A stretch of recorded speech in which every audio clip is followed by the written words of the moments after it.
এখন বাজে সকালবেলা 11:45টার মতো। এখন শানকে স্নান করাতে চলে এসেছি আমি। শানের এখন বাথ টাইম। আর আগে যখন শান ছোট ছিল এরকম নরম যে কোনো কাপড় একটুখানি আঙুলে করে ভিজিয়ে এটা দিয়ে মুখটা পরিষ্কার করতাম জিভের ভেতর ঢুকিয়ে। বাট এই রিসেন্টলি ওর জন্য বেবি হাগের এই টাং ক্লিনারটা আমি কিনেছি। বেবি হাগের বলে না, তোমরা যে কোনো কোম্পানির ইউজ করতে পারো। তো একদম সফট, দেখো এই জায়গাটা দেখো একদম সফট। আর এই হাতটা আমার কেটে গেছে, একটু ইগনোর করো।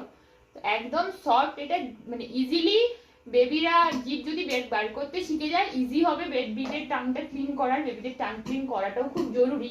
দেখবে দেখো baby, show show show me your tongue, show open your mouth. এই দেখো দেখো একদম ইজিলি এটা চলে যায়। বাট চোখ হওয়ারও মানে চান্স থাকে, তো বেশি ভেতরে আমি সাজেস্ট করবো ঢুকিও না। তো টাইম না, ও যখন জিভ বের করতে পারবে বেবিরা তখন এটা ইউজ করতে পারো। খুব ভালো, আমি তো ইউজ করি। তো চলো এখন শানকে স্নান করাই।